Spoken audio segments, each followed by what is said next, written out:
En fait, si j'avais pas vécu ce que j'ai vécu jusqu'à 17 ans, 18 ans, je faisais 68. Pour les plus anciens, ils ont connu, j'étais à Paris, j'étais ouvrier. À 14 ans, quand je suis revenu de maison de correction, on m'a dit « tu seras pâtissier ». Je déteste, je hais la pâtisserie. J'aime la manger. Ce que j'avais pas choisi. Là, je suis une famille ouvrière, j'habitais dans un HLM au 7e étage, je me réfugiais sur le balcon pour que les parents arrêtent de me frapper. Et l'amour, je ne savais pas que ça existait. On y croit, nous. Si on est là, c'est qu'on y croit. Mais moi, je suis d'un milieu, quand j'étais petit, l'amour, c'est le sexe. Quand on parle amour, on parle sexe. On ne parle pas de tendresse, on ne parle pas « fais-moi un bisou, j'en ai besoin ». Je me rappelle, quand j'étais gamin, je passais des nuits à pleurer. J'avais la tête, j'avais souvent des rages dedans. Et comme c'est une famille très pauvre, on n'allait pas chez le dentiste. C'était trop cher. On allait au dispensaire, vous savez. Enfin, vous n'avez pas connu, mais les plus anciens ont connu, c'était les roulettes là, avec des câbles. Ouh là là là. Ouh.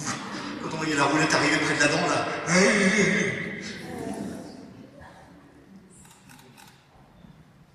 Et puis, donc j'étais pâtissier, puis ma belle-mère est décédée, il faut que j'aille assez vite. Mais c'est important pour la suite.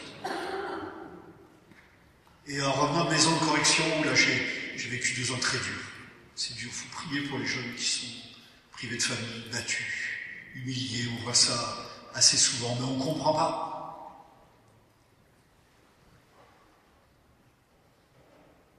Mais les chrétiens, non, je ne voyais pas de chrétiens, moi.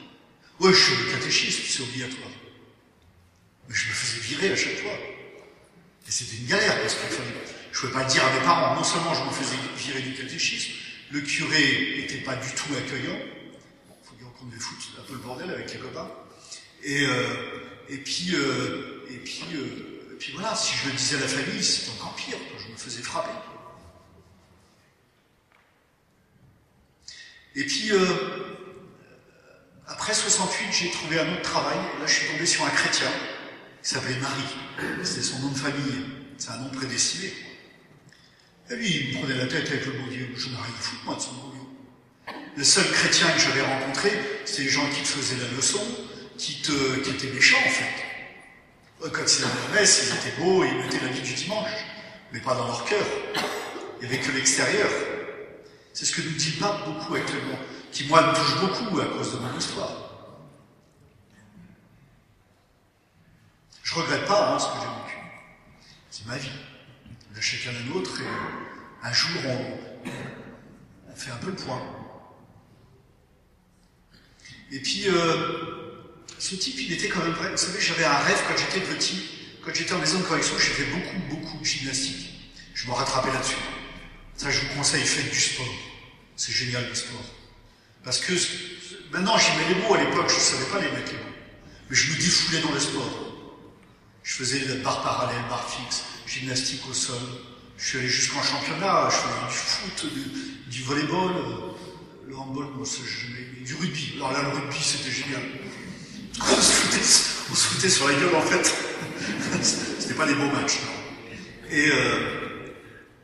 Et alors, était né dans mon cœur le désir, parce qu'un jour, j'ai vu à la télé ou un film où il y avait des danseurs. J'ai dit, moi, je veux devenir danseur. C'était mon rêve. Je ne sais pas si vous avez vu le film Billy Elliot. C'est beau comme film. Moi, je ne peux pas le regarder sans pleurer, ce film.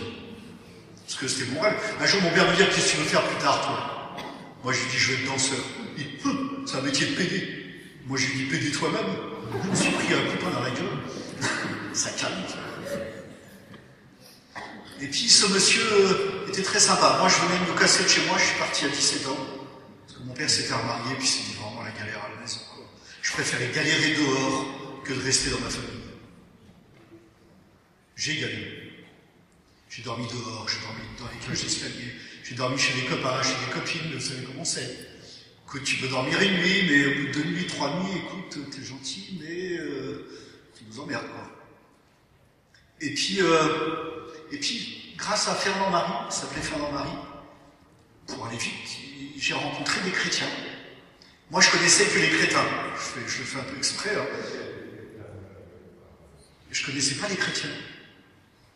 Et c'est là que j'ai découvert des gens qui étaient heureux. Vous savez, c'est con ce que je vous dis. J'avais jamais rencontré de gens heureux.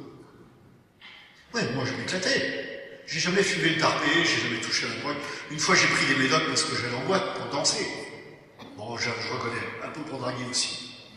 Mais draguer, vous savez comment on est, on a besoin de savoir qu'on plaît, on a besoin de savoir qu'on est, maintenant c'est les mots que je mets, on est aimable, il y a quelqu'un qui peut nous aimer. Mais le problème c'est que les nanas, elles étaient aussi bonnes que moi. Donc ça allait pas bien loin. Et ça pouvait pas aller loin, puis on ne souhaite pas. Parce qu'on se retrouve devant une difficulté, c'est qu'on devient responsable. Vous savez ce que dit le petit prince, tu es responsable de ce que tu as apprivoisé. Et moi je voulais surtout pas qu'on m'apprivoise.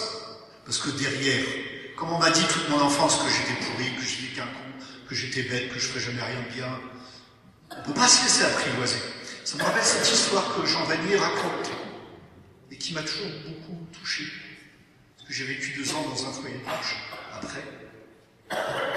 Il était une fois à Rome, dans un petit oratoire, le lieu de prière de la maison, puis il y avait un garçon qui était assis comme moi, et puis il se balançait tout le temps.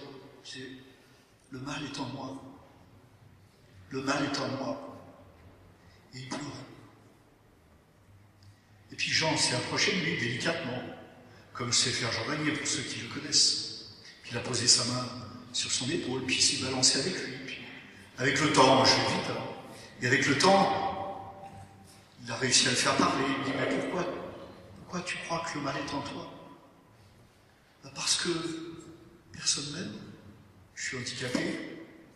Mes parents, ils m'aiment pas. Mes frères et mes sœurs, ils me rejettent. J'ai pas d'amis. Donc je suis pas bon. Si je suis pas bon, c'est que le mal est en moi. Quel raccourci. Et quelle leçon en même temps. Et on ne se rend pas compte qu'aujourd'hui, énormément de personnes vivent de ce drame. Oui, ils ne se balancent pas comme ça en disant « le mal est en moi ». Mais ils sont persuadés qu'ils sont incapables d'être aimés. Et qu'ils sont incapables d'aimer. La seule possibilité que j'ai, c'est la sexualité. C'est la drague, comme ils disent. Et c'est pour ça qu'un de mes apostolats principaux aujourd'hui, c'est le monde de la prostitution dans le bois de Boulogne. J'avais tout à l'heure Tite au téléphone. Tite doit avoir 38, 40 ans. Tite vient du Vietnam, ou de la Thaïlande. Quand elle était jeune, elle a été vendue par ses parents pour travailler dans un bar pour les touristes qui cherchent des jeunes garçons, des jeunes filles. Il est tombé sur un journaliste français qui l'a ramené à Paris pour se la garder pour lui tout seul. Qui l'a enfermé dans son appartement et puis qui avait Tite à sa disposition. Puis Tite a vieilli, Tite a commencé à se rebiffer, puis il l'a foutu dehors. Tite n'a pas de papier, elle ne sait pas parler bien le français, elle n'a aucune qualification professionnelle, elle n'a pas fait d'études. Elle a rencontré d'autres gens et puis elle se prostitue dans le bois de Boulogne. Elle a arrêté depuis quelques mois, grâce à une association. J'expliquais ça il n'y a pas longtemps à Senlis, parce qu'on m'a demandé de venir présenter mon livre. Et puis une dame me dit, vous savez mon père, j'ai lu votre livre. Avant, quand je passais dans le bois de Senlis, dans les lieux où il y a la prostitution, j'avais une espèce de mépris pour ces filles. Mais grâce à la lecture de votre livre, j'ai mieux compris. Et maintenant, quand je les vois, je dis le chapelet pour elles. Ah, ça m'a touché, c'est beau. Parce qu'on est impuissant. Donc voilà, j'ai rencontré des chrétiens aussi beaucoup. Et ça m'a vraiment touché. Ils sont heureux. Vous voyez, vous chantez, vous dansez, et c'est super, quoi. Restez ce que vous êtes. Le pape nous demandait il n'y a pas longtemps, éclatez-vous, quoi. On va pas prendre tout de suite, sois sérieux. Mouche ton nez, dis bonjour à la dame. Quand il y a une jeune fille qui venait se confesser il n'y a pas longtemps, Père, je viens me confesser parce que quand je vais à la messe, je rigole. Tu te fous la gueule du curé ou... Mais non, je suis avec ma copine et puis on rigole un peu. Je dis, mais écoute, c'est pas un péché. T'es contente de venir à la messe? Ah oui, je suis contente parce que je retrouve les amis, on peut prier, on peut chanter. Puis en même temps, des fois... j'ai appris un autre métier. Et puis surtout, je suis parti au service militaire, et pendant mon service militaire, j'ai lu beaucoup de livres, des témoignages de chrétiens qui ont été persécutés, des gens qui se sont convertis, un peu style de bouquins, je dirais aujourd'hui comme Tim Guénard ou Maria Wilowska. J'adorais les livres de Maria Wilowska. Du sang sur les mains, les voleurs de Dieu. C'est vivant, ça nous parle, quoi, c'est des belles histoires. Et puis, il fallait que je prenne une décision, j'étais chef de bande. Oh, je n'étais pas un gros loupard. Mais bon, dans tous les quartiers où j'habitais, il y a des loupards. Et il y a toujours un chef. Moi, c'était naturel chez moi, j'ai un tempérament plutôt de chef. J'ai plutôt tendance à être devant qu'à être derrière. Et j'ai décidé que c'était terminé. C'est vachement dur. Vous aurez sûrement des décisions à prendre dans votre vie. Il y a forcément un jour où on est obligé de prendre une décision. 1, 2, 3 décisions. T'es seul à ce moment-là. Je suis resté chez moi, j'ai pleuré pendant 3 mois. C'était que le début. Mais c'était dur, mais je savais qu'il fallait que je tienne. Je pense que la Sainte Vierge m'avait déjà mis la main dessus. Et puis, j'ai rencontré Jean Vanier, j'ai rencontré l'Arche, j'ai rencontré Marie-Hélène Mathieu, j'ai rencontré des gens merveilleux. J'aime beaucoup Marie-Hélène Mathieu, qui a fondé l'OCH, l'Office chrétien des personnes handicapées, et qui a comme devise « Il vaut mieux allumer une lampe que de maudire l'obscurité ». C'est beau ça. Il vaut mieux allumer une lampe que de maudire l'obscurité. Et je me suis engagé à vivre dans un foyer, un petit foyer à Clamart. Je travaillais en usine, donc le matin je partais à 7h30. C'était un peu une cohabitation avec des personnes handicapées. Chacun payait sa part de loyer, de gaz, de nourriture. C'était beau. J'ai piqué des colères. Vous ne pouvez pas vous imaginer. Parce que je me trouvais... Moi je pensais que je me trouvais devant les limites des autres. En fait, c'est pas devant les limites des autres que je me trouvais. C'était devant mes propres limites. Mais ça, je ne savais pas. J'ai cassé des chaises, j'ai cassé des bols, je parle à colère.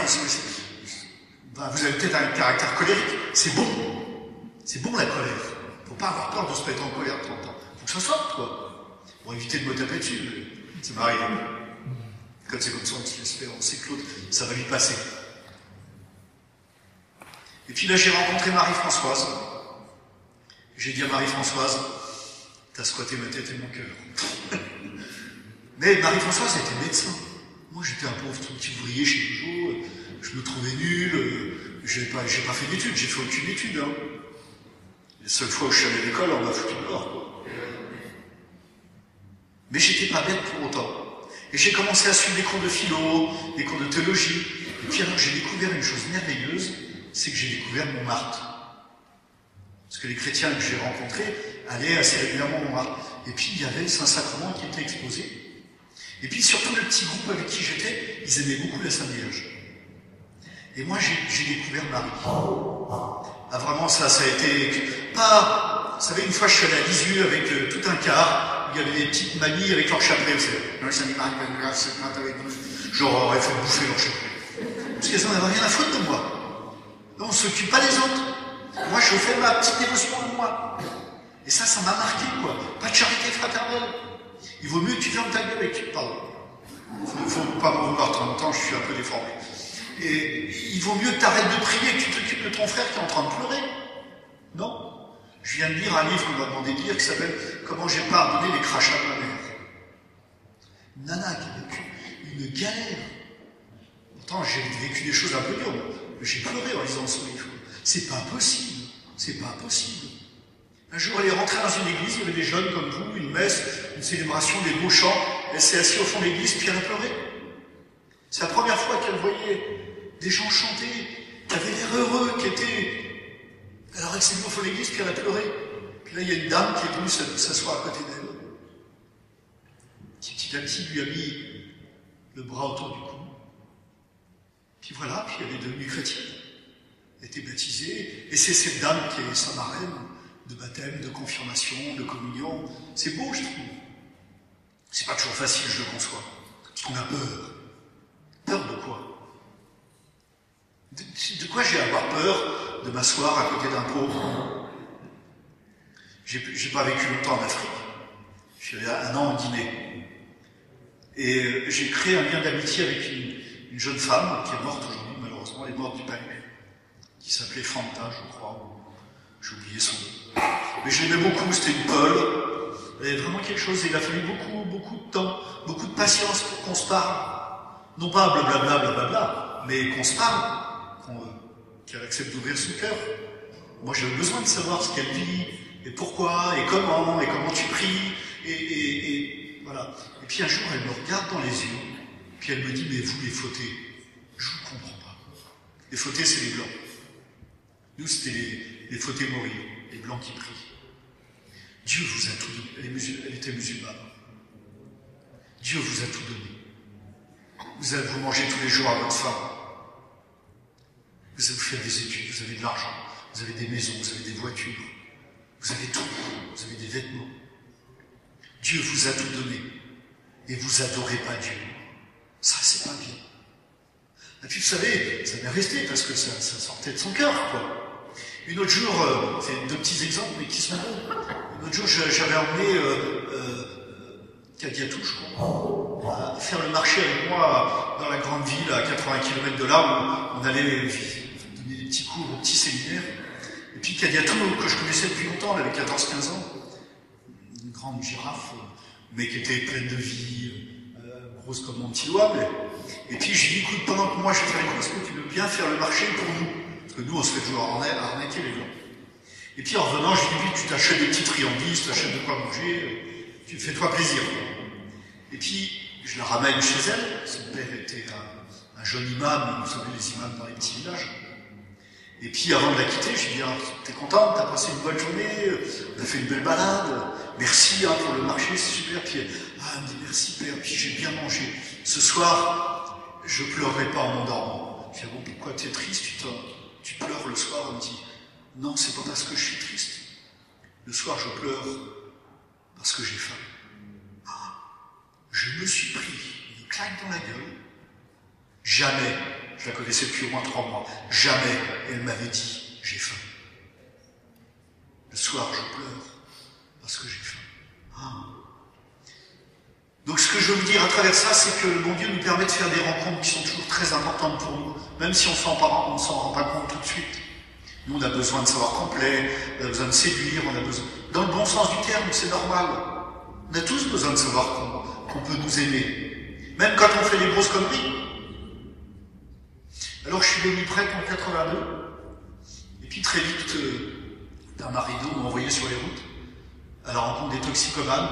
J'ai travaillé entre guillemets, dans une association, il y en avait en France, en Italie, en Espagne.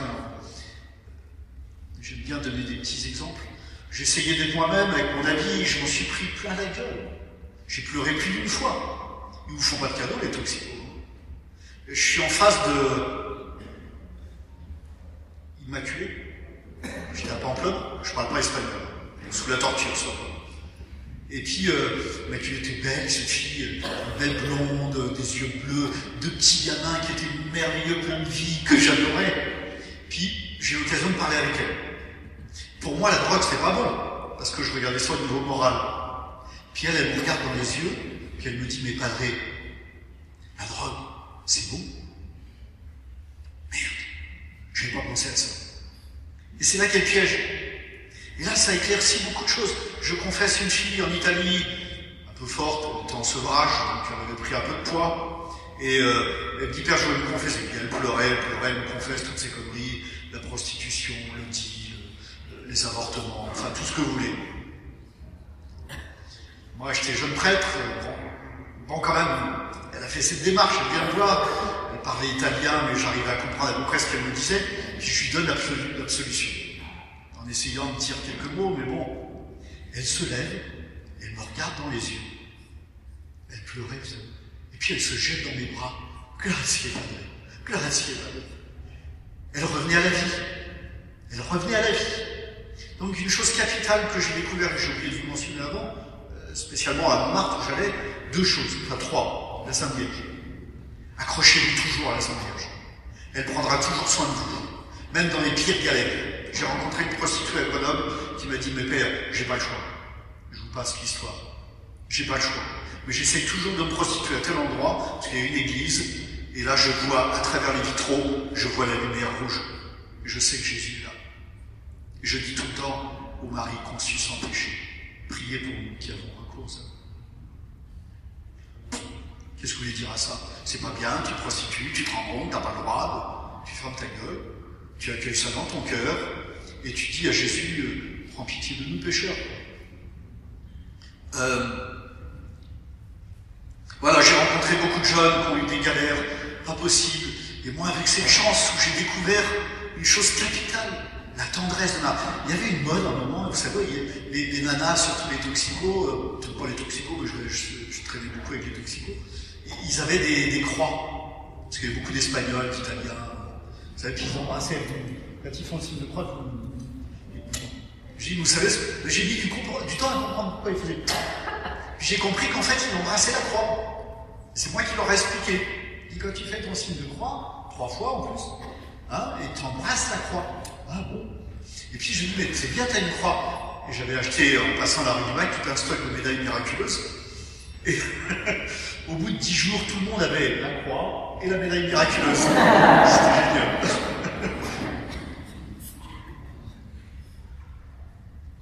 Il faut du temps pour découvrir après que Marie veut nous conduire à Jésus. Oh, j'aimais Jésus. Parce que les chrétiens que j'ai rencontrés, ils aimaient Jésus. J'aimais l'Eucharistie. J'allais à la messe tous les jours. Je travaillais en usine, je me levais à 6h30 le matin, je terminais à 19h30, à 17h30. C'était des journées fatigantes. Et puis, j'allais à la messe tous les jours, parce qu'à Montmartre, ou dans la paroisse à côté de chez moi. Mais je voulais pas aller me confesser. J'avais honte. Vous savez, on m'avait mis... C'est ça qui est terrible. Quand on n'est pas chrétien, on s'en rend pas compte de ça. Déjà, vous vous en rendez compte peut-être quelquefois, certaines choses. On vit dans la peur, de la violence des autres, et spécialement de ceux qui sont les plus proches. On vit dans la honte. On vit dans la culpabilité. On vit dans le... On ne peut pas être soi-même, quoi. Et ça, c'est terrible. Je vous en supplie, soyez vous-même. Le Père vous disait que vous pouvez aller confesser, allez vous confesser. Allez-y, c'est pas un mauvais moment à passer. Faites comme la Samaritaine, quoi. Jésus, il est là, il t'attend. Tu te mets à genoux, mettez-vous à genoux. N'ayez pas peur, c'est une position d'enfant, quoi, d'humilité. Jésus, j'ai péché contre le ciel et contre toi. J'ai besoin de ton amour. Et puis c'est Jésus qui va dire, donne-moi à boire. J'ai besoin de toi. C'est merveilleux ce qu'il fait avec la Samaritaine. Il l'a. Personne n'aime cette femme. Elle se cache. Elle a 5 maris. C'est-à-dire elle cherche l'amour, elle ne l'a pas trouvé. Et là, elle tombe sur un homme qui la regarde avec tellement d'amour. Et le regard de Jésus sur la Samaritaine, ça doit être quelque chose, quoi. On ne le voit pas assez, ça. Et c'est difficile de reproduire en tableau. Mais vous avez déjà eu un regard pour... Enfin, voilà. Et je voulais pas aller me confesser. Puis un jour, quand même, dans mon cœur, j'avais une copine, elle me disait, moi, quand je veux me confesser 1 fois par mois, ah bon, 1 fois par mois en plus,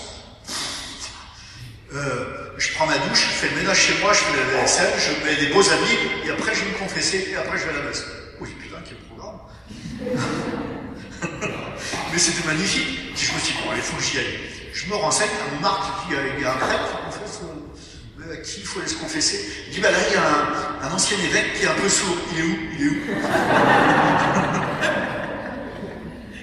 Et c'était merveilleux, parce que maintenant, comme beaucoup d'entre vous, c'est normal qu'on ait un peu peur, parce qu'on le vit au niveau trop humain. On se met pas devant Jésus, quoi. Je mange, je prie, je suis conne, je suis con, je suis bête, enfin, tout ce que vous voulez. On est tous échappés, quoi. Il n'y a pas à avoir honte. C'est ce qui fait ma grandeur en même temps. Parce que je peux demander pardon.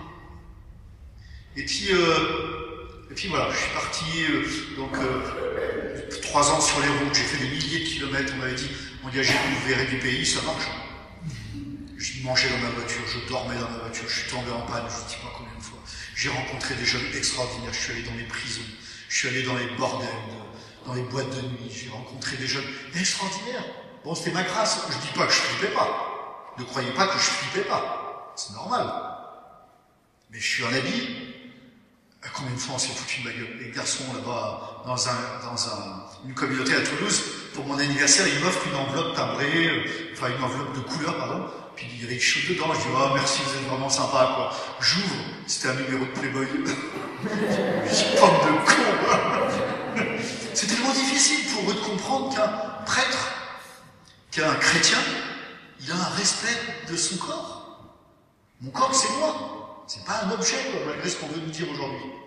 Et d'autant plus qu'aujourd'hui, je côtoie des prostituées, des hommes, femmes, des garçons qui sont largués, des filles qui sont larguées, qui essayent de me provoquer Je me rappelle, j'ai accompagné Christopher. Comme ça sera concret.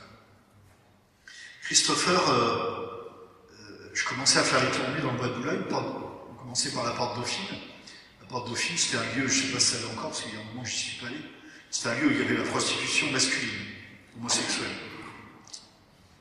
Et au début, on y allait à pied, après avec une petite camionnette, puis finalement, on nous a offert un camping-car, ce qui était beaucoup mieux, c'était plus... Pour eux, je l'ai compris très vite dans mon cœur que c'était un refuge. On monte dans le camping-car, puis on est tranquille. Il n'y a personne qui nous agresse, il n'y a personne qui nous ziote, il n'y a personne qui se fout de notre gueule, qui nous jette des pierres, qui nous agresse. Christopher avait 14-15 ans quand je l'ai rencontré. Il se prostituait déjà depuis plusieurs mois, au Porte Dauphine. Famille alcoolique, battue, violée par 4 hommes, et pendant 3 jours, attachée dans une pièce. Depuis, on l'a aidé à porter plainte, et ces hommes sont en prison. Et lui, il a subi ça. Et puis Christopher, il a quelque chose, il est resté un enfant, aujourd'hui il a 28 ans, et il avait quelque chose de naturel, malgré ce qu'il faisait. Je me rappelle un jour, il me dit, vous savez, padre, des fois je peux pas monter en camping-car, mais rien que de savoir que vous êtes là, et c'est pas que moi, c'était... on est par équipe. Mais rien que de savoir que vous êtes là, qu'est-ce que ça me fait du bien. Et moi, ça me fait penser à ce que nous, on vit comme chrétiens. Jésus, rien que de savoir que tu es là, qu'est-ce que ça me fait du bien. Ça s'appelle l'adoration. C'est pas simplement moi qui agis, c'est aussi Jésus qui veut venir habiter mon cœur. Qu'est-ce que ça me fait du bien quand tu es là, il peut vous dire à chacun et à chacune. Et ça change tout dans ma relation avec Jésus. S'il se reste dans une relation purement va à la messe, ne fais pas ceci, ne fais pas cela, fais ceci, fais cela, c'est obligatoire, bah oui, t'as pas le choix. Il n'y a pas de vie, quoi. Alors que Jésus lui dit, je suis le chemin, la vérité, la vie. Et Christopher, vraiment très vite, il y a une relation d'amitié, très vite j'ai compris qu'il fallait y aller très doucement.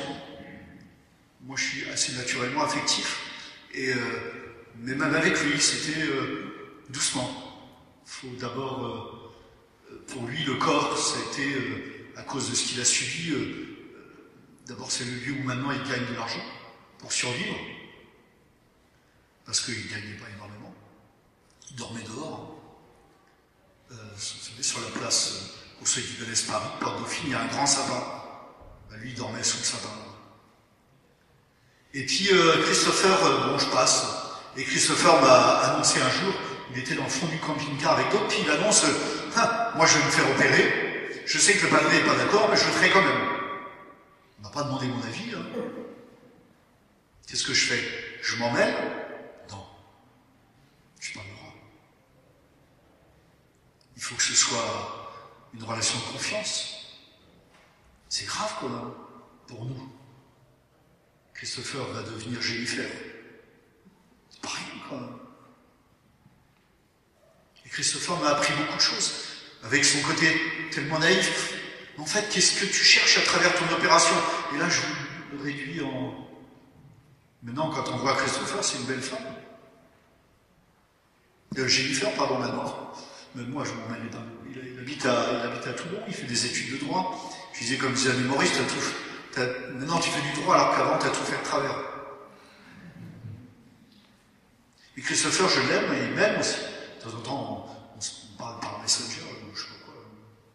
Mais lui, il m'aide, tu sais, genre à 1h ou 2h du matin. Tu sais, je dors déjà à ce temps-là. Oh, pardon, padre, mais 10 jours après, c'est pareil. Ils n'ont pas d'heure, ce genre. Et Christopher me dit, moi je vous aime, mon padre, hein. Moi je vous aime, mon padre, hein. C'est beau. Et à travers moi, il aime qui? À travers moi, il n'a pas peur de Jésus. Je l'ai emmené en pèlerinage. Là, je vais arrêter à cause de ce qui se passe, mais je faisais toujours des marches dans le désert en Tunisie. Il fallait voir Christopher prier avec nous, assister à la messe. Même dans le désert, il avait amené de l'alcool. Puis, Christopher, comment ça fait que tu pues l'alcool comme ça, toi? Padre, j'ai amené le whisky. Ah, tu fais chier, merde. Christopher, quoi. C'est Christopher. Alors, il se prosternait pour dire comme ça. Il se prosternait vers la Sainte Vierge. J'ai dit, Christopher, là, c'est la Sainte Vierge. Jésus, il est là. Ah bon, mais vous auriez pu me le dire avant, quand même. C'était trop beau. Et voilà, je crois que Jésus, il aime qu'on soit des pauvres. J'ai eu la chance d'être aumônier de prison pendant 10 ans, à Nanterre. D'abord du quartier mineur, puis après, j'étais aumônier de toute la prison. On fait des rencontres, vous savez, on ne peut plus se cantonner dans des... Parce que c'est normal, on a besoin de se protéger un peu. J'ai mes barrières, quoi. Il y a des limites qu'il ne faut pas franchir. Et quand les autres les franchissent, on peut accepter que par la charité. Autrement, ça fait mal, quoi. Je raconte dans mon bouquin, je rentre dans la cellule des garçons. Il y avait 3 garçons, 3 mineurs. Maintenant, c'est interdit, ils n'ont plus le droit, c'est 1 par cellule. Et puis ils étaient en train de parler, ils parlaient pas d'amour, hein, ils parlaient de sexe. Et les nanas par-ci, les nanas par-ça, c'est tous des petites salopes. Et puis je dis, vous êtes chiants, quoi. Puis il y en a un qui me se tourne vers moi, il me dit, mais vous êtes jamais masturbé, vous?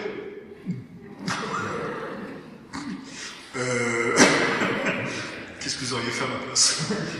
Et ben moi je me suis levé, j'ai dit, écoute, si on te demande, tu dis que tu sais pas. Puis je suis parti. Je suis revenu le lendemain. Mais là, c'était même pas la peine de discuter.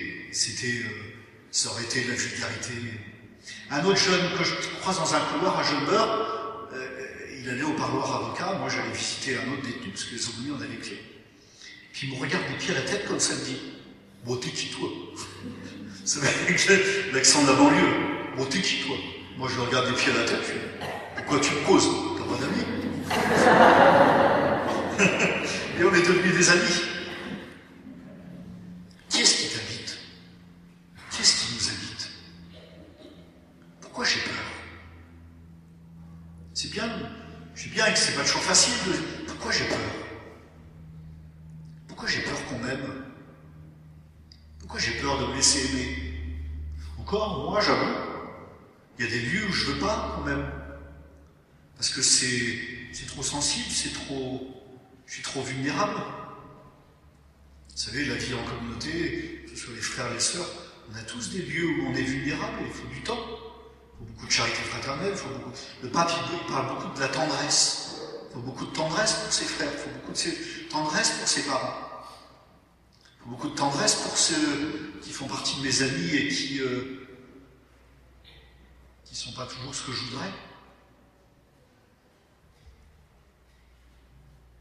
J'ai découvert ça auprès des plus pauvres, surtout auprès des prostituées, bon, d'autres aussi. Je me rappelle, j'allais donner un petit cours de philo dans Paris, avant d'aller à la rue du Bac après. Et puis je sors du métro, j'étais déjà en retard, comme souvent les frères. Et il y avait un garçon qui était assis sur une marche comme ça, je sors de prison et j'ai faim. Et il avait la tête baissée. Je lui dis, putain, j'ai pas le temps que je passe. Puis après, je sais pas, l'esprit saint me dit, tu peux pas faire ça, c'est pas possible, quoi. Il est devant toi. Donc j'ai fait demi-tour, j'ai dit, tant pis, les autres, ils attendent.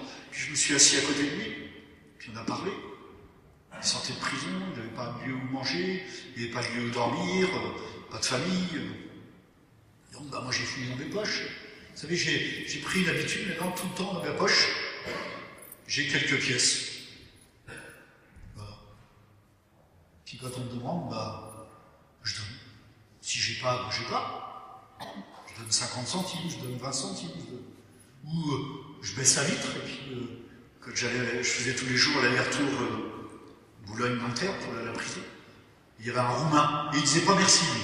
Un jour, j'en ai eu ras-le-bol, je suis descendu de la voiture, il parlait pas français, hein, mais je vous assure qu'il m'a compris. Je l'ai engueulé, je dis, au moins tu pourrais dire merci, tu pourrais dire bonjour, tu pourrais dire merci, tu pourrais faire au moins un petit sourire, quoi. Tu m'emmerdes, j'étais en colère. Le lendemain, je suis passé, bonjour. On était devenus des amis. Ou, voilà, on dit bonjour pour ma part, bon, les filles, soyez prudentes, mais on peut pas, un regard, ça coûte rien, quoi.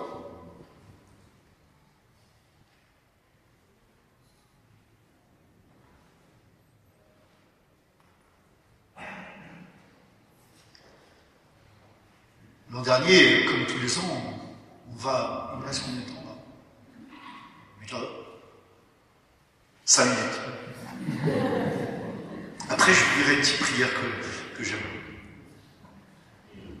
On va à Lourdes avec les filles du bois. Alors c'est le travesti. Travesti, vous n'êtes pas habitués, mais on est un peu paumé, hein.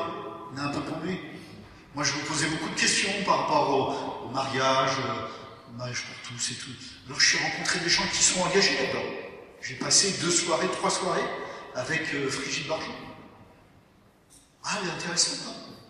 On peut ne pas être d'accord, c'est pas ça qui est important. J'ai rencontré quelqu'un. J'ai pas rencontré des idées, j'ai pas rencontré une politique, j'ai rencontré une chrétienne qui va à la messe tous les jours, qui dit son chapelet tous les jours, et qui a adopté certaines positions qui lui semblent justes. Ben, je l'écoute. Normal, non? J'ai rencontré des travestis, des transsexuels qui m'ont dit, Père, on aimerait bien aller à Lourdes. Allez, bon, on va aller à Lourdes. Première année, j'ai fait payer plein pot. 500 €. TGV, pension.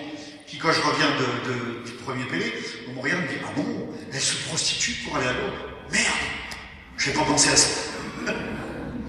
Donc maintenant, depuis 10 ans, bientôt, peut-être 10 ans, on va à Lourdes tous les ans et on leur demande 30 à 50 € pour s'inscrire. Mais c'est un moment merveilleux. Le pèlerinage à Lourdes, c'est un moment merveilleux. Elles vont, le soir on arrive, on va à la grotte, elles vont déposer un cierge, après on va se voir une lumière. Après le lendemain, chapelet dans les différentes langues de la chapelle où on loge. Après on fait le chemin de croix. Après on rentre pour manger, prendre le temps de l'amitié, de boire le café, de fumer la clope, enfin tout ce que vous voulez. Et après on descend, confesse, elles vont toutes se confesser. Mais Père, le curé, je lui dis ce que je fais. Bien sûr, puisque tu vas te confesser. Mais il ne va pas comprendre. Je dis, ça c'est son problème, c'est pas le tien. Tu vois, tu dis tout. Eh ben, c'est incroyable, elles se ressortent de là. Après, il y a la messe, après, il y a la piscine. On a un moment qui nous est réservé pour nous. Ils vont choisir les filles, choisir les garçons. Et puis le lendemain, il y a la messe internationale et on revient à Paris. Et ça, c'est le pire. Parce qu'en revenant à Paris, Père, ce soir, je ne vais pas aller travailler, il est trop tard. Mais demain, il faut que j'y retourne. Je dis, mais faut que tu y retournes, Père. Il faut que j'y vive. J'ai appris dernièrement qu'il y avait une ancienne, qui est assez âgée, qui se maquille. Vous voyez ça, c'est un massacre, quoi. Elle dort dans le bois. C'est pas possible. Je m'en fous que c'est une prostituée. Je n'ai pas à la regarder au niveau moral. Vous savez, la devise de l'association Magdalena, on l'a ramenée de Lourdes, c'est l'association Magdalena, Marie-Madeleine, c'est « Elle m'a regardé comme une personne ». Gardez cette phrase dans votre cœur. C'est la petite Bernadette, après avoir vu la dame, elle ne sait pas encore que c'est la Sainte Vierge. Mais elle a été tellement marquée. Elle m'a regardé comme on regarde une personne. Alors qu'on l'a regardée qu'avec mépris, qu'avec t'es que la merde, toi. Elle n'avait rien à bouffer. Une famille très pauvre. Si vous n'avez pas vu, vous allez sur YouTube, puis vous regardez le film Bernadette, on peut le regarder sur YouTube. C'est un beau film, c'est très émouvant. Et c'est elle que la Sainte Vierge a choisi. Appelle le voisin à dire la même chose à la petite Estelle. Je choisis les petits et les faibles pour ma gloire. Je choisis les petits et les faibles pour ma gloire. Alors que le monde d'aujourd'hui nous fait croire qu'il faut être des grands, qu'il faut faire des choses, il faut être admirable. Dieu, il a choisi les petits. Ça ne veut pas dire qu'il ne faut pas faire des études, qu'il ne faut pas faire un métier intéressant. La semaine dernière, j'étais chez un grand chef d'entreprise de Paris. C'est un type, excusez-moi le vocabulaire, mais il a des couilles. En même temps, c'est un type, il est à genoux. Quand il prie, il est à genoux, quoi. C'est bon. Devant Dieu, vivez ça, essayez de le vivre. Tout à l'heure, on va avoir un petit moment d'adoration, je pense. Je n'ai pas regardé le programme. Demandez cette grâce à la Sainte Vierge qu'elle nous apprenne à adorer. C'est bon quand on adore. Quand vous n'êtes pas bien, quand vous êtes angoissé, quand vous avez peur qu'on ne vous aime pas, quand vous n'arrivez pas à aimer les autres, quand vous avez l'impression qu'on ne vous aime pas, prenez votre courage à deux mains, puis allez vers l'autre. Je vous donne juste un dernier témoignage. J'étais au Club Med, à Medjugorje, il n'y a pas longtemps. Puis je suis allé voir la maison des filles du Cénacle. Il y a une petite gamine de 19 ans qui est là depuis 2 ans. Et puis elle allait retrouver son père. Et sœur Elvira l'a préparé. Elle dit, quand ton papa va arriver, il y a un gros conflit avec son papa. C'est pour ça qu'il est devenu toxico. Entre autres. Il dit, quand tu vas voir ton papa, tu vas le prendre dans tes bras et tu vas compter, je crois que c'était, tu vas compter jusqu'à 45. Faites l'essai, vous allez voir. Wow. Ça dure. Eh ben, les défenses, elles sont tombées. Eh bien, Jésus, il fait pareil avec nous. Il vous prend dans ses bras. Et c'est pas parce que t'en es digne. Qui est digne d'être aimé? C'est pas une question d'être digne. Il est amour. La première nana que j'ai rencontrée, je la retrouve à un bar, le Boulmiche, l'angle du boulevard Saint-Michel. Je la regarde, moi j'étais en train de me convertir, je la regarde dans les yeux, puis je dis, tu sais, Dieu est amour. Elle me regarde, elle me dit, ça va la tête? Je vous lis la prière, parce que franchement, je me fais. Et je vous la confie. C'est l'occasion ce soir de prier pour tous ces gens qui galèrent. Prends pitié de moi, serviteur inutile, dont tu consens à te servir parfois. Tu connais ma misère, mes combats, mes tribulations, les blessures de mon âme. Là, je pense, je fais la prière au nom de nous tous. Les faiblesses de mon corps. Tu sais la lâcheté de mes péchés, la nullité de mes défaillances. Tu vois d'où je viens, par quel sentier et quel escarpement tu m'as attiré vers toi. Je suis comme la femme adultère que tu regardes et que tu relèves. Je rends grâce pour ton cœur de miséricorde qui a ramassé ma misère et qui la consume de ses flammes oublieuses. Tu m'as tendu la main à travers les épreuves. Tu m'as permis de rencontrer des témoins de ton amour qui m'ont regardé comme une personne. Merci pour Jean Vanier. Merci pour Marie-Hélène Mathieu. Merci pour le Père Marido et tant d'autres. Alors que j'avais sombré dans le désespoir et la délinquance, la rencontre d'un laïc chrétien, puis celle d'un prêtre, saint, Marie-Dominique Philippe, ont changé la direction de la girouette de ma vie. Elles l'ont orientée lentement, délicatement, sans la forcer ni la violer, vers le nord, le vrai, celui de l'amour d'un Dieu sur lequel je crachais jusqu'alors. Toi en croix, qui crois en moi. Seigneur, tu m'as aimé tel que j'étais. Cette découverte a mué ma boue en or. Ces plaies, ces bosses, ces blessures ont été transfigurées par la puissance de ta grâce pour devenir le combustible de ma mission. Annoncer la bonne nouvelle de ton amour à ceux qui n'ont que des mauvaises nouvelles. Désormais, à travers toute ma vie, tu me dis, donne-moi ton cœur, confie-moi le leur. J'essaie, Seigneur, de tout mon cœur. Prends pitié des filles, mon Dieu, et de leurs clients, ces rapaces, ces vicieux, ces mâles en chaleur, ces hommes tout simplement, eux aussi perdus et en recherche désespérée d'amour. Prends pitié de tous les incarcérés, qu'ils croient ou non en ton nom. Prends pitié des toxicos, détenus en eux-mêmes par la prison de leur poison. Prends pitié de mes paroissiens et de mes frères, que je ne cesse d'insupporter par mes libertés de franc-tireur. Prends pitié de nous tous, pauvres pécheurs, prisonniers de nos passions. Pitié pour tous les enfants perdus, battus, violés. Console-les, conforte-les, comme tu l'as fait pour moi. Pitié pour mes parents, pitié pour mes frères et sœurs, car on a du mal à s'aimer et à se dire qu'on s'aime malgré tout. Pitié pour ceux qui m'ont blessé parce qu'ils étaient eux-mêmes blessés. Pitié parce que nous le sommes tous blessés depuis les origines. C'est pour cela que tu as envoyé ton Fils bien-aimé nous sauver, sois-en remercié. Merci pour ton Église, si souvent mal aimée et rejetée, sans être connue en vérité. Elle ne peut vivre que de toi, pour te suivre jusqu'à la croix, signe ultime de ton amour pour chacun et pour tous. Merci pour Marie ta mère. Tu nous l'as donnée pour nous manifester ta tendresse, afin qu'elle nous conduise jusqu'à toi. C'est pourquoi je te bénis, Dieu de tendresse et de pitié, maintenant et à jamais. Amen. Amen.